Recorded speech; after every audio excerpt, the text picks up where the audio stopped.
Hi, y'all, and welcome to the Lies We Love podcast. I'm Ashley, and I'm here with my two sisters, Brooke and Erin. And today I'm super excited to be having Cody Hunt on our podcast today. He was my previous supervisor. What year was it? 2018 or 2019 19? to Yeah. 2021. But Cody has a lot of experience working with CPS, and he has a really, really cool story that he's going to be sharing with us today. So, Cody, take it away. So I guess to start off, give you the context. I don't think that I can talk about the dysfunction I grew up with without going back into my familial experiences. And so I'll start with my maternal grandma. Um, Actually, my maternal great grandmother. So when my maternal great grandmother was 12 years old, she was raped, and I am actually a product from rape. Really? Yeah. Oh, wow. So she had my grandmother at 13 years old and gave her up for adoption. And so it was a long time before my grandma actually knew her biological family. And so the person who adopted her lived in Austin, which is why this is where I came back to. And it was years later that she finally reconnected with her biological family, which is really strange given that my great grandmother was only 13 years older than my grandmother, and she just passed away last year. But that's kind of the start, I guess, to my family story. And so my grandmother ended up meeting my maternal grandfather in the 60s, and they got married. And this was where it seemed like our family was gonna was up and coming, because he had graduated from the University of Texas and was the first person in my family to have gone to college. He had a good job working as a music teacher, but then had a side gig working as a dump truck driver. And so they had my Aunt Linda first, and a year later, my mother, and then a year after that, my uncle Kevin, and then after that, a year after that, my uncle Chris. So they're really boom, boom, boom, four kids. But then in 1972, um, my grandfather was driving his dump truck through Lago Vista, and the brakes went out, and he died in an accident. So here it is that my grandma has this story of her background of being kind of given up for adoption. Um, and it seems like things are looking really up for my grandmother and the kids, and then she lost her husband tragically, and that kind of started a spiral for my grandma. Um, she, I think, when it was all said and done, had five husbands, I believe, but she made like worse choices with each one, it seems like, in a way. And it's through one of those men that my parents ended up meeting, because she married a man by the name of James Mayhall, who was a very abusive and alcoholic man, and he lived just outside of Kenta, Oklahoma, which is where my mom and my dad went to high school. So to give you the context for my dad, my paternal grandmother and paternal biological grandfather, they met like as teens, got married, and my great grandfather didn't like him very much. And this was right around Vietnam, and my great grandfather was on the draft board and had him drafted into Vietnam. And so Wow. there's that separation. And this was right after, my grandma got pregnant. Wow. And so my biological grandfather, did serve two tours in Vietnam, including survived a gunshot wound to the chest in the Tet Offensive. But that separation between the two of them, that led to a divorce. And so, um, there's this other division on that side of the family, right? And so I actually didn't grow up knowing my biological grandfather on my dad's side. I went to his funeral last year, but I never had a relationship. I only had about a 2-hour conversation with him maybe 5 years ago. And that's the only time I actually got to hear his side, which is what he was telling me a lot about my paternal great grandfather. So my dad was raised by who I call my pawpaw, who was one of my role models, but in and of himself was a very flawed man too. And he kind of raised my dad from age 5 and on. And so, like, anyway, whenever my parents met in high school, they started dating really young. My mom actually was 12 when they started dating. My dad was 15. And by the time my mom turned 17, she got pregnant, had my brother. And so she didn't get to finish high school. She ended up getting a GED later. Um, but they kind of started this roller coaster of poverty right there, too. And my mom had her own trauma that I think made her kind of seek that relationship with my dad and what seemed like stability, because this James Mayhall man molested every one of my mom and her siblings. Oh my gosh. And my grandmother was usually so intoxicated. There was at one time my mom said that they got home from the bus and my grandmother was passed out naked on a mattress on the front lawn. And so that's just, I think my mom was trying to escape the drugs and the abuse when she met my dad. And the reality of it is, I think that they probably were too young, right? I was born when my mom was 20. And so you have two very young parents with two very young kids. And my dad, I don't think really ever got to grow up very much because James Mayhall also introduced him to drugs. So my dad kind of struggled with, and it didn't seem like it was that crazy as a kid, but he had his own struggles with drugs too. And I remember, the first time I remember my dad rolling a joint, I was probably 4 or 5 years old in the truck with him. And he told me that he was just smoking a cigarette, which of course I didn't know what that was at the time. Yeah.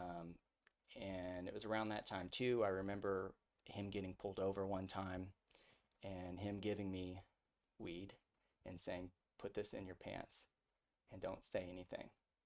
Um, Wow.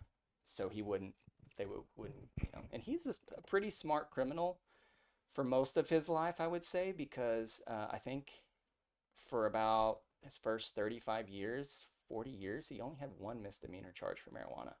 Um, but I do know that he openly brags about the second largest marijuana grow bust in Oklahoma was him and his friends grow, but they just didn't catch them. Sorry. So he's so proud of that like it was like the second largest bust ever, but they didn't catch him, right? Um, and so like my dad had this ongoing thing that was he didn't really hold down any real job for very long. The only thing I remember of him having a somewhat normal job is he was dropping soap sticks in natural gas wells in the McCurtain Mountains in Oklahoma. But he would take his gun with him, and I would ride with him sometimes too. And I'm talking like I remember being a little kid standing up in the middle of the bench seat of the truck, drinking Mountain Dew and eating like those gas station Hot Pockets. Uh, and then like we'd be going up to the mountains. My dad would stop to shoot squirrels or whatever else he wanted to, and like that was a fun thing to me at the time. But he did that for about a year and a half. That was his only real job I remember him ever having as a kid. He supplemented his income constantly with growing marijuana. Mm. And so my mom had a friend from high school who was a deputy who, in the late 90s basically had told her, like, we've already been in your house twice because we know he's growing. We just can't prove it.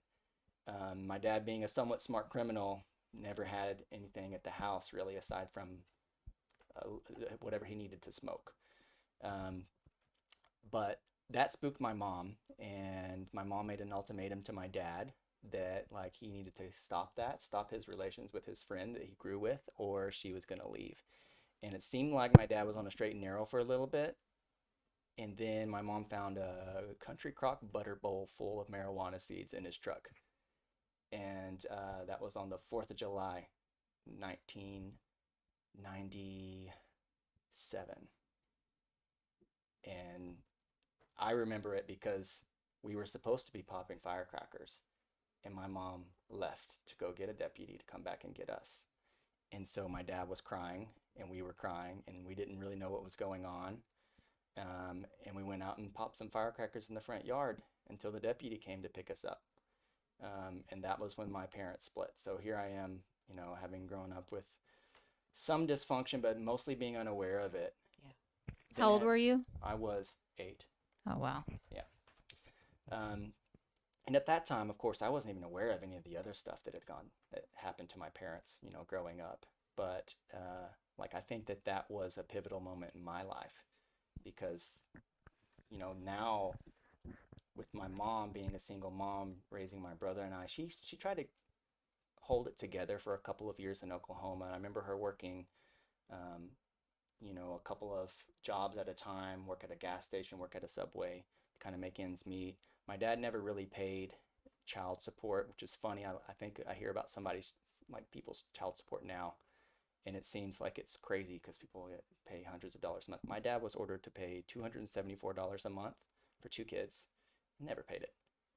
Um, Probably because he didn't ever really have regular income and a job. But my mom, being at least a good mom in this aspect, like never stopped us from seeing him. And I think that looking back, I'm really happy that she let us go and have our standard visitation with him despite that. And so it was kind of when they divorced, though, I realized some of my dad's rougher ways because you would think that every other weekend when he would get us that he wouldn't be his time to party, but it seemed like almost every weekend that he would have us, it would be a party. And so it'd be my uncle, all of their hillbilly friends in eastern Oklahoma showing up, watching them play quarters. Um, it seemed like almost every single weekend somebody got into a fight, and it was usually my dad, and half the time it was my dad fighting my uncle. So I was exposed to all of that. And sleeping in a farmhouse, like being freezing cold. The only heat we had was a little wood stove. And so, like, my brother and I being in a bed with a bunch of quilts and freezing for like, a good solid 3 or 4 minutes before our body heat like warmed it up enough. But like that stuff stuck with me. And then in the other room, listening to the party and the furniture breaking and the fighting and whatever else. Did you ever tell your mom any of that stuff? Oh no. And I think by the time I was 9 or 10, my dad was openly showing us marijuana, and I remember him because I mean, this is what he did for money. He almost always had a gallon Ziploc baggie full of pot next to his recliner, and his ashtray on the end table always had a bunch of roaches in it, and he usually had a Dr. Pepper bottle too that he would use as a spitter, which you can imagine the mistake that I made once or twice as a kid. Gross. Yeah. And it's funny that he used to take his spitter, which sometimes would also have marijuana seeds in it, and he'd throw it out in the yard. So we would have to go and pull the marijuana like shoots out of the yard sometimes.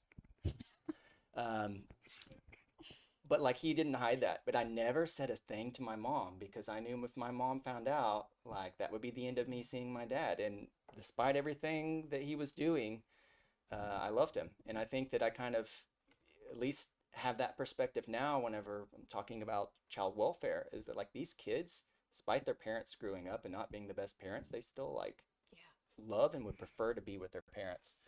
But yeah, my dad would openly smoke in front of us, and he would have people come over, and it was usually my job to pick the joint up from one person and carry it to the next person because they'd be in a big circle. Are you kidding? They couldn't even hand it to themselves to each other.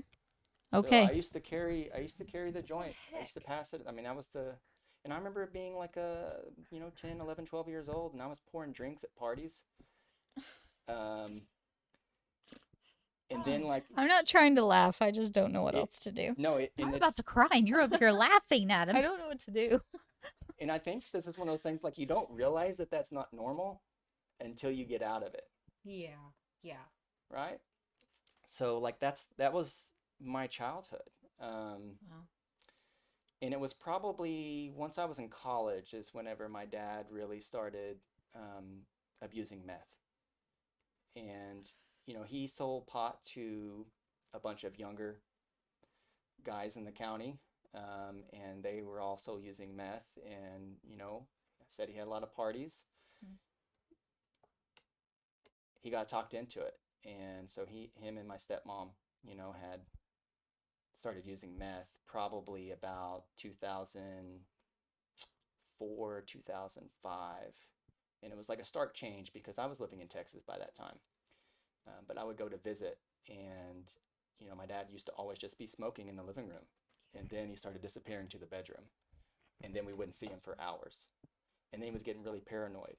And I don't know if you know very many people like that are kind of rough around the edges, hillbilly types, but they're really paranoid.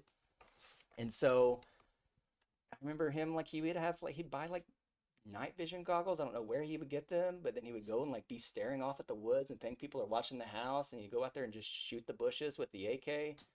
And like it's funny now, and it wasn't a big deal then. So how old were you when they started using meth? Like you said 2004? Yeah, I was probably 16. Okay. Yeah, probably 15, 16, 17, sometime. Yeah, it was in there. And we started to see those changes. And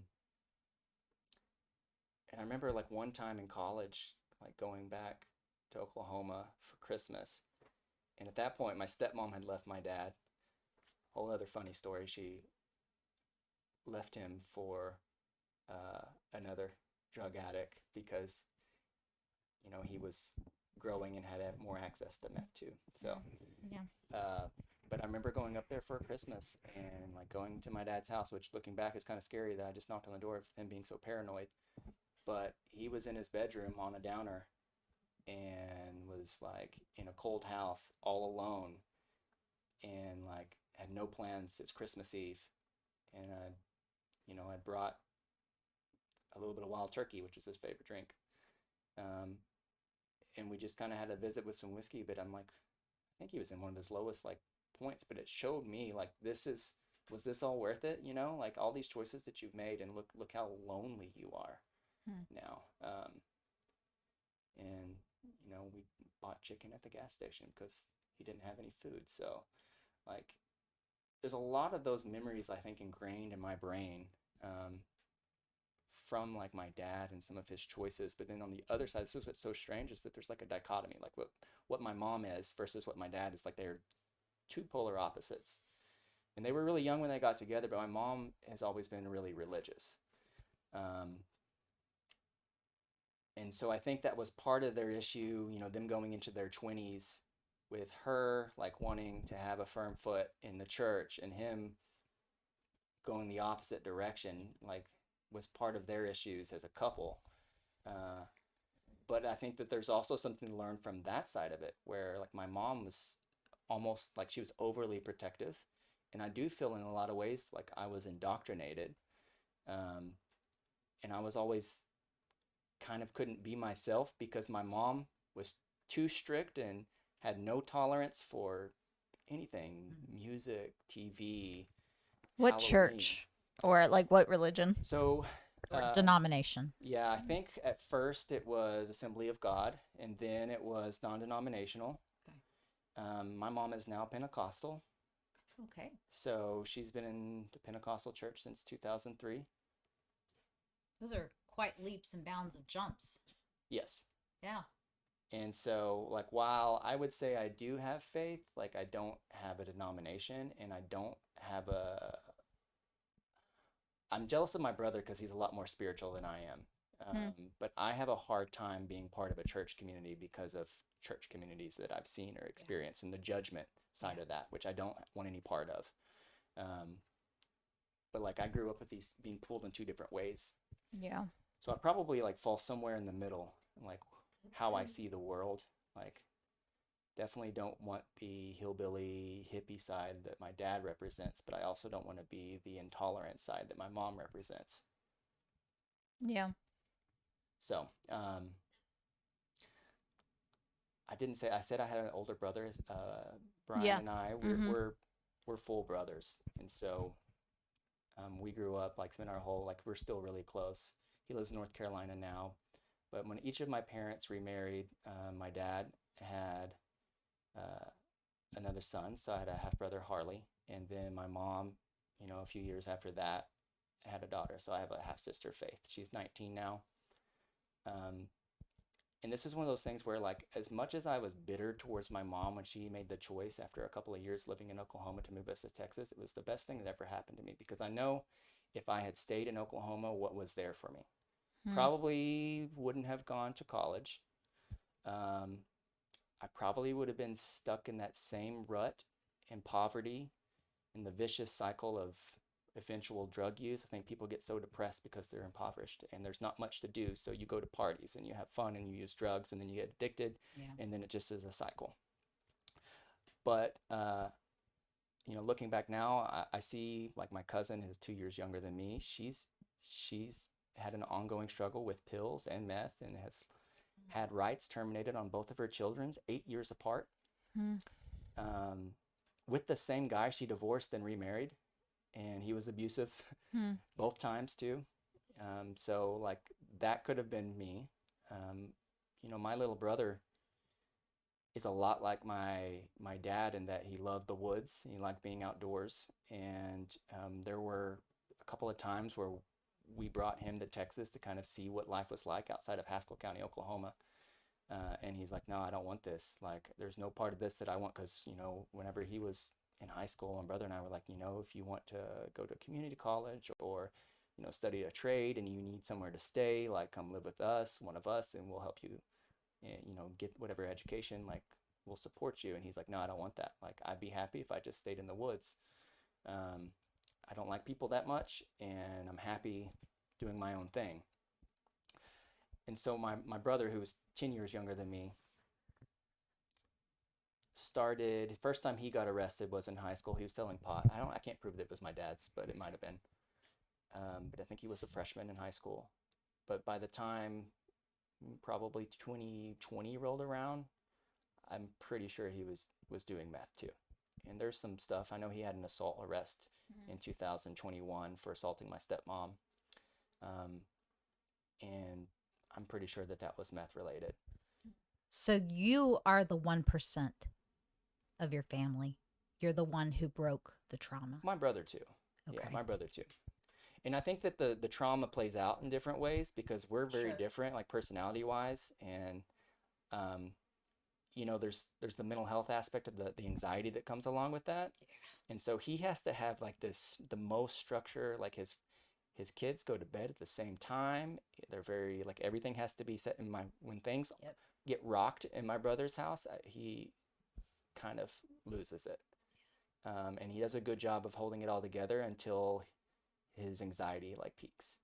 I have anxiety too, but it plays out differently. Like, I'm a lot more of, I try not to take anything too seriously and try not to like put too much structure in place. Maybe it's some bitterness from the way my mom raised me, but I've react very differently to my anxiety.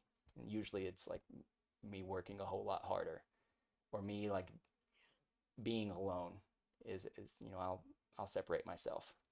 Where my brother and his wife are super close, and he talks to her like about everything, in hours a night. I live with them briefly, and it's kind of funny. He'd just repeat the same stories. He'd talk about the same thing over, and like a day would pass, and he'd be talking about the same thing. So yeah, we handle it differently. But my younger brother Harley, in February, we don't really know what happened for sure. But on the 28th of February this year, my stepbrother John, who's the oldest of us boys, went to go pick him up for work, which I was really proud of him for having a job for the first time in his life. And he found my brother in the driveway dead with a gunshot wound through the chest. Oh my God. So like that's a shock, but it also, I think, is looking at all of the factors, is probably has a lot to do with where he was and what he was doing. And we don't know who did it. Like, the sheriff made all these promises, right, whenever that week that he died, and it made state news and everything else because it was the first homicide in that county in 13 years. But I don't have any closure. And what's really hard for me to admit that to this day, like, I haven't grieved, at least not in a normal way. I have yet to cry. And I struggle with that a little bit. But what we think, because, we've got family with connections to the druggies around the county, that, my brother had a girlfriend, and the girlfriend's ex-boyfriend had been talking a lot of trash to him on social media and otherwise. And so the thought is that it might have been him. But all we really know is like we think that someone went over there, if not to fight him, to rob him because he was a pack rat. And everyone over there and his, that he would associate with, they're all using meth. And you know how, like, whenever you need to get more meth, what do? You usually steal, strip wire, whatever it might be. And so I don't think they expected him necessarily to, I don't know if it was a robbery thing to fight back, but, he did have some bloody knuckles. So we know he fought with whoever it was. Gotcha. But after they shot him, they ran over him too, which, this is small town America. The mortician is my cousin Jeff. So Oh my gosh. Jeff pulled my dad in and said I think he was run over because one side of his face was completely bruised. But that's like pretty recent and raw. But I think that like I'm looking like I'm so glad that I'm not in Oklahoma because like that could have been me. Like if I had very easily, Well, I'm sure what's hard is you and your brother tried to get him out of that Yes. situation. And I think where I've been the hardest on myself though is that like, the last few years I've been really disappointed in him because of his behavior and like it's not okay for me for any man to hit a woman, especially your mother. Um, and so like I've been kind of upset at him and I had seen him July 2021. He had come by when I was visiting my grandma, but it was like we didn't talk about anything. It was just like, hey, how you doing, and a hug. Uh, and he used to always want to talk to me because I think there's part of him that like looked up to me because I'm a veteran and I like hunting and fishing and I like guns. And he would always be talking about, he's working on building that lower receiver or getting something with an AR or talking about some, SKS he found for like $80 somewhere in. It's a good deal. Yeah. And then he was very generous and I would go up there, he'd give me like random mixtures of ammunition. I don't even know where he got it. I'm like, I'm not shooting this because I don't know how old it is and it looks kind of sketchy. Yeah, like I feel like for me, it's the pain of not having much of a relationship with him, and I just regret that. Um, and so it was really hard for me to like feel like I was not a good big brother because a reminder you can't make up that time, right? So I think I'm still pretty bitter, and at some point I know I'm gonna grieve, and I think that I'm gonna find some closure. It's probably gonna take someone getting arrested. The closest I've come to it is that there's times, and I don't know if y'all are siblings. My best memories of Harley was like whenever he was like little, like 3, 4 years old, and my oldest son, is 3.5, and so there's moments where I see Harley and him or in their expressions, or I like, I'm laying down next to my son and I look at him and it's like there's Harley. And Yeah. I think that that's been the hard thing for me, but I still can't, like, I'm so angry, or maybe it's just my self-defense of compartmentalizing it, that I haven't been able to really grieve.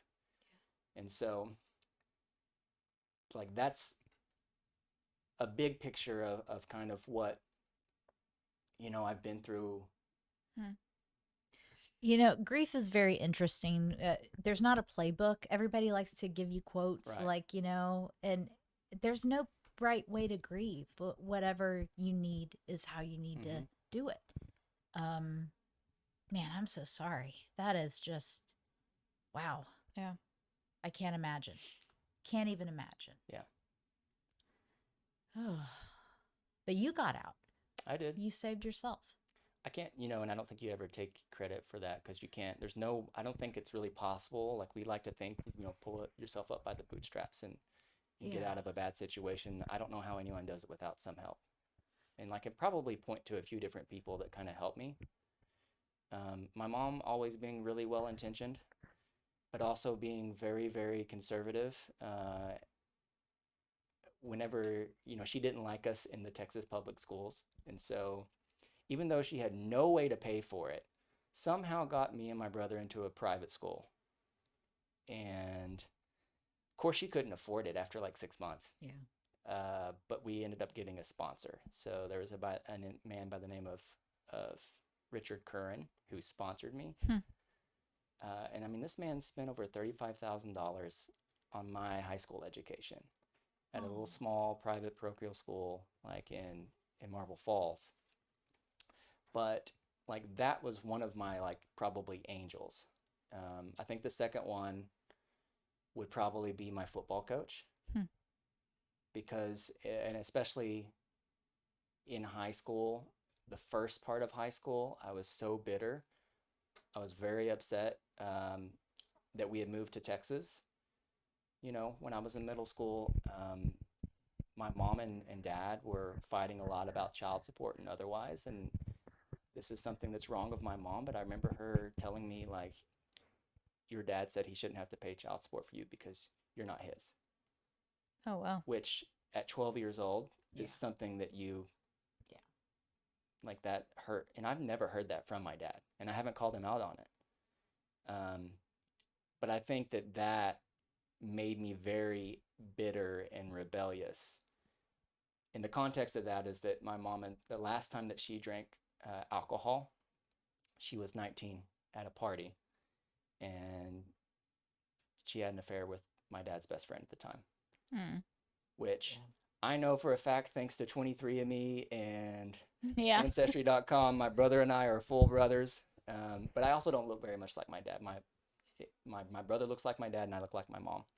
So I think that was just probably some words my dad regretted, but in a time of anger against my mom. But I don't think it was appropriate for my mom to tell that to me, Of course not. because that hurt me for years. That scarred me for years. And so when I got into this private school, I remember my freshman year, you know, I used to skip class and do everything else. And I started playing football because my cousin was playing football. And so my coach caught me in the parking lot on my way. I'd left study hall or something like that. I was going to go eat a super taco with my brother and his friends. And he's like, if you don't go back to class right now, I'm going to call your mom. I'm like, call her. And I got in the car and left. My football coach, by the way. And so Dang, son. yeah, when I got back to school, he sat me down in the office because he was also the dean of students, and he had a little come to Jesus talk with me. And I think that what really impacted, he's like, look, I know that I don't know what's going on in your personal life, but you know, I want you to think about the reason why you are here in this school, because you don't have to be at this school. And here you are with a sponsor, someone who believes in you when you don't believe in yourself. And I see a lot of potential in you in leadership. And like, what example are you setting for anyone? And I think that kind of gave me a perspective shift. And I really was a pretty bad kid, like late middle school, just a whole lot of other bitterness with my stepdad, some of his decisions that he made. But into the first part of high school, and then I think I kind of had a 360 shift. So he was one of my guardian angels for sure. Like, and then throughout high school, like my football coach was still there for me. You know, we didn't have health care. I had asthma really bad. And And you played football yeah, with no health care? yes. Okay. So my football coach paid for my albuterol inhaler. Oh. Wow. And then when I broke my arm my junior year during a football game, which I'm very proud of that game, I got a defensive touchdown. But I tackled this guy named Willow, who was from Prairie Lee. He was like 6 foot, who knows, 4 or 5, 300-pound guy, big black guy, and he fell on my arm when I tackled him and broke my arm because he was that heavy. So, but yeah, Coach Earwood went to the ER with me and my mom, and the doctor had asked if I was going to keep playing football if they put a cast in my arm, and I said yes. And like, no, we're not going to. And Coach Earwood talked to them, and then I got to go back and get my cast on. Oh my gosh. So then for 6 weeks, I used it as a club on my teammates and everyone I played against. It's like the best 6 weeks of football, which there's a picture of me somewhere. Like, I played both ways. I was running back and played on defense too. But It's a picture of me with a football tucked, and you can see my cast. I'm like, what in the world would they give me a football with a cast on? Like, how was I supposed to grab it? Like, it was my right arm too, which I'm right-handed. So, but yeah, Coach Irba was there. I think he was showed me what it was to be a man. Um, he was a really fantastic dad of three boys. So I think he was a good example of what a father should be because I'd never seen that. Mm. And I look up to my pawpaw, but he wasn't a perfect dad either. Um, I think it was really important for me to have that because I didn't like my stepdad, and so like I needed that. And then I think there was my brother too, who was a good example for me in like every realm, but like dating. I feel like he dated like 1,900 girls in high school until he met my sister-in-law his senior year, and now they've been married for 12 years. So, like you can't just do it by yourself though. Like you can't get out of it. You've got to have some examples. You've got to have people who intervene in your life.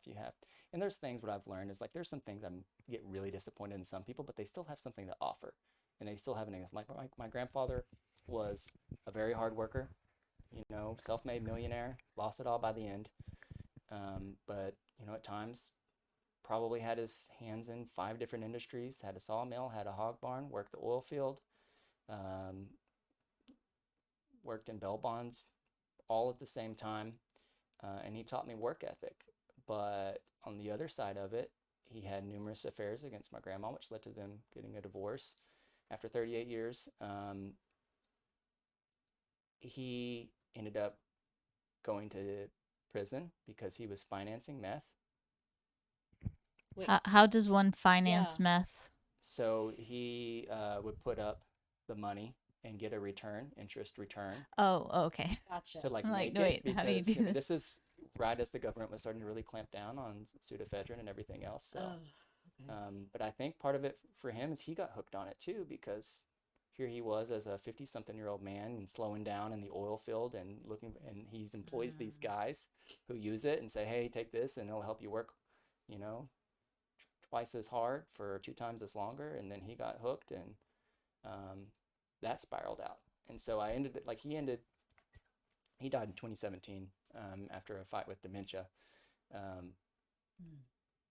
but I look at that like that's very disappointing. But the best piece of advice he gave my brother and I, like before he lost speech, was, like, I regret losing my family for the sake of money. And I think that stuck with me. Like, don't work so hard that you neglect your family because, he made a lot of money in his life, but in the end, he died lonely, um, without anything. So that's a whole nother lesson too. My goodness. I feel like you just read the Old Testament to us of like the whole story of like your like I mean it's a great story. I'm just like wow, it's just like your storytelling is really good. Like with you're really good with remembering names. I mean, you remember the name of the guy who tackled you. Yeah. I think your story is interesting because throughout the entire thing, it's riddled with these people just that don't necessarily even, they're not connected directly, but they go out of their way to make sure you're taken care of. Yeah. And investing in you. I love that. So, my question for you, Sure. how has that changed you as a father? Because you have 2 children. Mm-hmm. How has that? Have there been certain kids that come in CPS and you're like, that's the one? That's the one I'm called to help. Yeah. And I think I saw it a lot too whenever I was in the field as a caseworker, especially as when I see those teens who are rebelling and they're Angry. angry Yeah. and bitter and experimenting. And so to really, and without telling them my story, to know, like empathize with where they are Yeah. and to give them that hope. And I used to do this when I was a teacher before I worked for CPS. Um, and I would have kids in my hallway or in my classes that would be struggling with it. And it's so funny, like when 8th grade, when you can't see like past the end of that week, Yeah. and that first time dating someone, it's like head over heels in love, and then they break up with you 2 or 3 weeks later. and they're sobbing in your class or, you know, in my lunch hour, would come in my room while I'm trying to eat lunch. And I'm like, come on, kid, just let me eat. But no, like really be able to like talk about like, look, we have these experiences and we can't see out of it. And I used to use this example all the time when I was in the field as a CPS worker. I'd say like, hey, take your phone, and Ashley's heard me say this before probably, but I'm like, take your phone and I want you to stick it up to your face, and I'd make them do it. And I'm like, can you see anything? I'm like, no. I'm like, that's your problem. You got your problem right here. You can't see anything else. Oh, that's so good. But now I want you to pull it back. Is your problem still there? Yeah, like that's what you need to realize, is that your problem can be in front of you, but you can't have it up so close that you can't see anything else. Pull it back and you can see the whole room, because you still see your problem. You can still work on that problem, but now you can also see everything else in your life that's good, or the places you want to go. You can see the door. You can, you know, to leave this room, but you're not going to be able to see that if you're making that issue so important and up close to you that you're blinded by everything else going on. I got to practice that for when my kids get older. But I'm going to say it in front of the mirror. That way I'm like, I have it rehearsed. So I'm going to use that. Thanks, Yeah. Cody. So, what did the poverty look like for you growing up? So, yeah, like I said, my mom, she ended up getting her GED, and I remember probably 3 different times her trying to go back to school for different things. Like, she went to a Bible institute. I don't know what she was going to do with that. Oh, she wanted to be a missionary, which, I mean, I'm glad I'm They not make in, money. I'm glad I'm not in Mongolia right now, because I think that that's where she kept talking about, was going to Mongolia or Zimbabwe. I remember her going to school to be an EMT, and her being a single mom, like there were times when I would go to class with her, which is, you know, as a kid, I remember seeing road rash from motorcycle wrecks. Wow. But that didn't pan out. And, you know, she went back to school for something else to get, I think, an education degree, because I think her passion was working for people like adults and children with disabilities. But that didn't pan out either. So, like, she was saddled with all the student loan debt without anything to earn. And like, her favorite job of my childhood, we did specialized adult foster care. So we had a 25-year-old woman with Down syndrome that lived with us for 2 years, Oh, wow. which when you're 7, you know, you're intellectually about at the same level. Just that she was a whole lot stronger than me. And I was a bit of a terrible kid. She had, you know, she liked her routines, and she had all of her toys and figurines that she'd have in a specific order. I'd go in her room and rearrange them just to make her mad. And she'd come beat me up. I never got my lessons. But that was my mom's probably favorite job that she had, but there's not really any money in that either. Yeah. And then when she moved us to Texas, you know, she started off working at a Pizza Hut, and worked her way from waitress to a general manager in Burnett. And we thought we made it big when she was making $32,000 a year. Granted, she was working 80 hours a week, and my brother and I were Oh, wow. basically raising ourselves at home. And there's a reason I don't really care for Pizza Hut pizza to this day, because Me neither. It sucks. I ate so much Pizza Hut pizza between that and then my brother working at Pizza Hut, and then me for 2 years Oh my of high gosh. school working at Pizza Hut until I moved to College Station. But like, that was like her best job she ever had. But she was working herself to death, and that's when she met my stepdad and she quit. So like, we never had much. And my dad was never contributing anything. You know, I think my grandparents in Oklahoma, when needed, would like give us some essentials, like for clothes. And I know that my mom was always calling my grandma asking for money to pay the electric bill or do this or do that. But like, I don't feel like we ever really had much. And then, you know, my stepdad's a truck driver, and when they met, he was making okay money, but he was going through a divorce and had a daughter. And his child support was $900 a month. And he went from working cross country making $100,000 a year to just doing local and not making much, but he was still his child support was based on his previous income when they were still together. And when he got behind, you know, the judge increased it to $1,800 a month. So how were they supposed to take care of my brother and I? When everything was going, to child support. And he really didn't even stay on top of that. I know he did 6 months every weekend in jail, as like part of the deal. So he could still work, but then have to also like pay it back through that. So that didn't help us much. It's not like that was a windfall. My mom ended up getting sick. She's diabetic. And so she had a rough couple of years after having my sister. And so she didn't really get back into really the workforce until 2020, which I'm very proud of her. She finally got her bachelor's degree from Texas Tech and got a job working as a special ed teacher in Marble Falls, which she just quit because she wants to move to Mississippi. It's a whole nother thing. So, Ashley, sorry, I saw the mic going to your. Oh, I was trying to remember my question. Go ahead. Wow. Okay. So you talked briefly about your faith, your mom's faith. Mm-hmm. Can you dive into that a little bit more? Like, what things did you grow up? I want to hear some. That's what I was going to ask. There we go. So what things did you grow up being told? What did you perceive God as?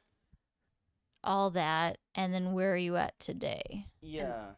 And then I want to know what you were allowed to watch, what you weren't allowed to watch. Oh, and yeah. all that too. So You weren't allowed to watch anything? So it's so funny is that there was a time period when we were still living in Oklahoma where like every other weekend I would go to my grandma's house and I'd wake up at 7 a.m. and like watch Ninja Turtles because man, I was such a rebel.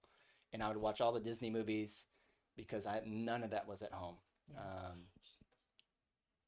I never celebrated Halloween one time my entire childhood. Oh, come on. You had to have dressed up like a Bible character. Surely you I got feel that. like there was Did one y'all do All year- Saints Day? All Saints I Day. don't know if it was called that. I remember there being like a fall counter, right? Yeah. Halloween at our church where I think I was like a Christian Fall maybe I Festival. was a Smurf or something. I don't know, but I've never trick or treated. You're which not is- missing much.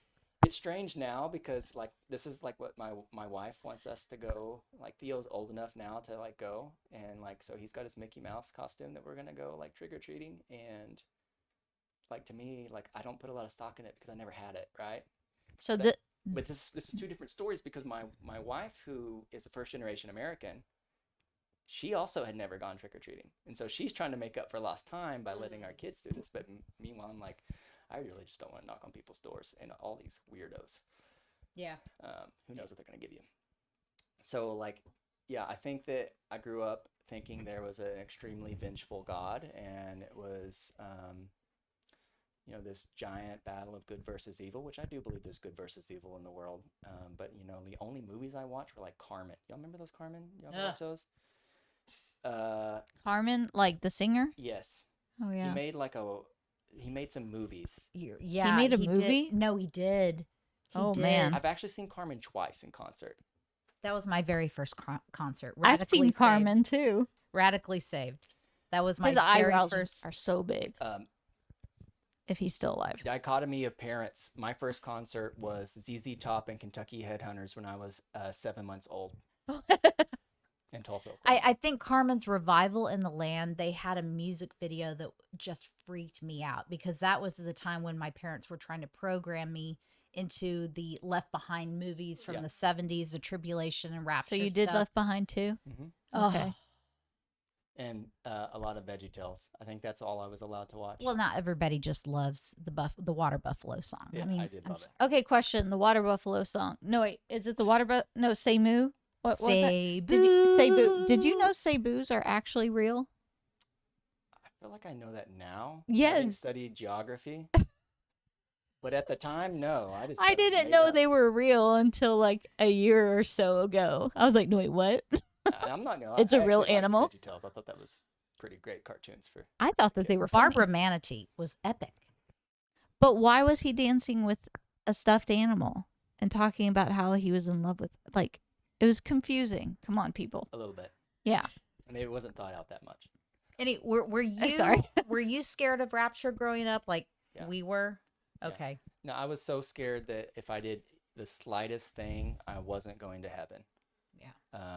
And I think that like that, and this is, I think, part of my issue with a lot of church dogma, is that like that that isn't actually, if you read the New Testament, that's not what it's about. Yeah. It's all about relationship, right? Um, but like that fire and brimstone, like guilt people into being Christian or make them so scared if they don't do this, is not, I don't think, the intention, at least of Jesus, if you read his teachings and his parables. So I think that I also thought a lot of what I saw in the churches I grew up in, like, is really disingenuous, and a lot of plastic people that care a lot about the way that they look, but they're some of the worst people at the same time as far as how they treat people. And so I think that like I've kind of distanced myself from that to a certain degree. And once my mom, my stepdad was Pentecostal, so like once they got together going to Pentecostal church, where like if you aren't on the front row of the church, you know, you're backsliding. And if you aren't in the front of the church dancing and speaking in tongues, you aren't really saved. And to me, it's like that pressure to like, you need to speak in tongues or you're not really saved. Like that is so wrong. Which I'm not one to say one way or the other if speaking in tongues is a thing or not, but based on what I've read, like. So you have a relationship with the Lord? Yes, loosely. Loosely? Not, and it's some of those things like I know it could be stronger, but I'm just not that spiritual of a person. And I think a lot of that has to do with my experiences. Like well, and everyone is here on the couch doesn't believe that you have to go to a church to have a relationship. Right. Right. Like we believe in a relationship, and that was just a. And here's the things, like when I'd say talk about my like faith and what I believe, you know, there's the part of the Gospels where, you know, Jesus is talking to Peter, like, Peter, do you love me? Feed my sheep. And I think that that is the basis and the backbone of my faith. It's like, if you want to have a relationship with God, you have to take care of people. And so I look at the life of Jesus, and that's what I want. You know, I want to be as selfless and care about people and hang out with the drunks and the taxmen and the prostitutes and be authentic.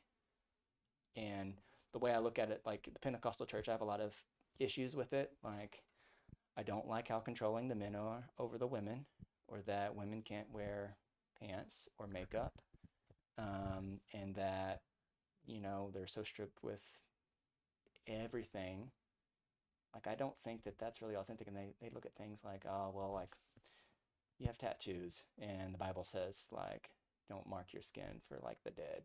And, like, someone has braids, and the Bible says in the Old Testament that you shouldn't braid your hair. Like, or even on the topic of, like, homosexuality. Like, I've got really close friends that are gay.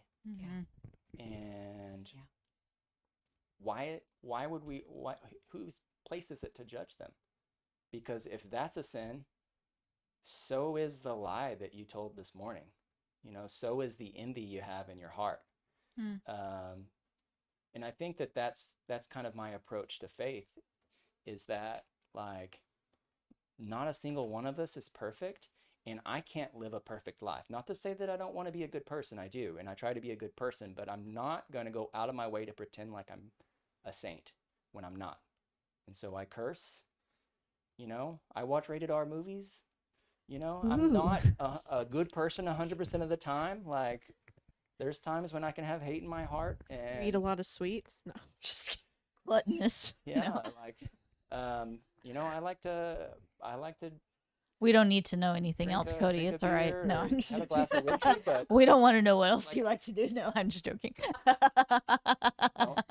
don't take, I don't know where y'all are going with that, but Yeah, I don't think that like that's my relationship. I think with God now is just trying to be an authentic person and do something to take care of people, because I think that that was Jesus's message, is to take care of people Yeah. and lead them to him through. And I'm not someone who, I don't like to pray. Um, I hate feeling pressure to like, when I was in Oklahoma this summer for the annual fish fry. There's an okay. Yeah. And, you know, I was the man that was expected to pray over the food because my, you know, grandma and my aunts were there and all these people. And I'm seen as the man of the house, right? So it's my job to pray. And like, there's nothing more uncomfortable than that. I Did you don't, say bless the grub? And you know, I think, and I don't want to, because to me, I think a lot of prayer is meant to be like intentional with, like, if you're praying to God, like that's that conversation. No one else needs to hear it. That's where I am most of the time. So in situations like that, like, you know what I am thankful that the group of us got together. So I can express thanks for that. And, you know, the time we get together, the food that we're going to enjoy. But I hate being put on the spot for praying.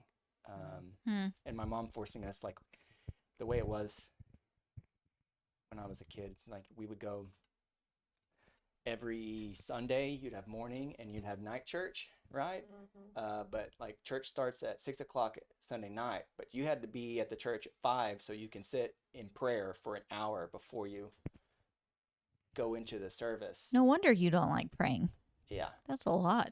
And then, you know, you're also going to go on Wednesdays. And like it just all, to me, like that part of high school seemed to just, everything rolled into like see, another. that's the and part just, about true religion I can't stomach that baloney. Like it makes me want to gag in my Yeah. mouth. We've got a family member, and after, you know, the whoever just prays a simple prayer, they have to interject a longer, more elaborate religious yeah, prayer, there's and a I'm just like, composition. somebody say something. Yeah. And then the last, I think, family function that we had, I was like, nope, you can't pray. We're done. Everyone's hungry. And oh, you know, Oh said my it. gosh, Brooke. I believe it. That's why I'm laughing. What the heck? Jeez. Is that wrong, Cody? Really? Tell me. I know that ran through He's my not head. our I had priest. I had an uncle Joe who would do that. Like the food's gonna be cold by the time you're done.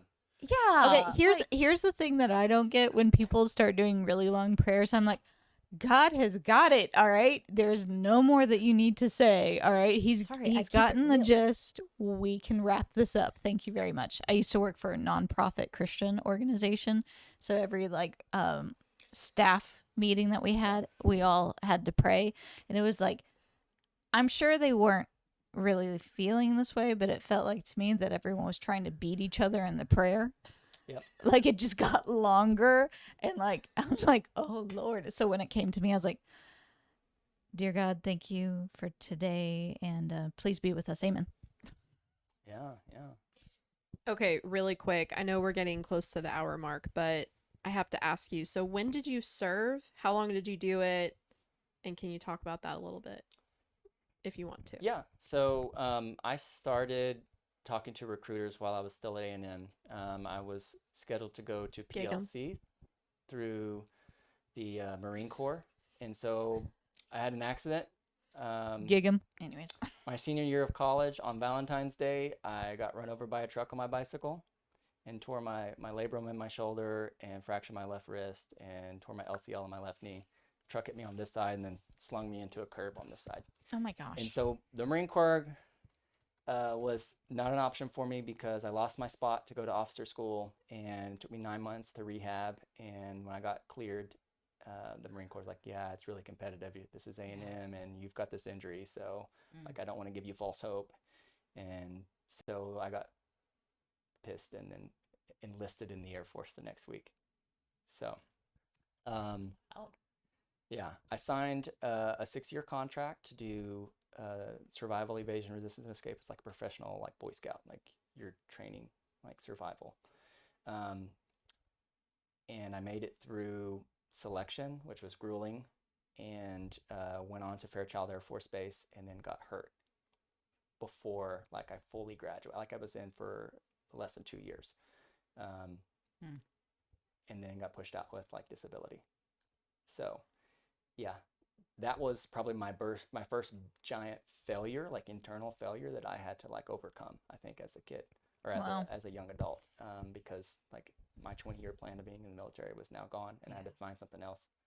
Hmm. Um, thankfully, I had a history degree, so when I came out, I taught history. Man. Well, thank you for serving for the limited time that you did. Oh yeah, You're cocky like a Marine. I could see that, but I can also see airman. I Yeah. see it. I don't see the cockiness. I do. Oh, I don't. Maybe cocky's the wrong. confidence. Confident? Yeah. You're confident. I don't think you're a cocky person. So there you go. No, but you have to have an air of you know what I mean, Yeah, you right? have to believe in yourself. Yeah.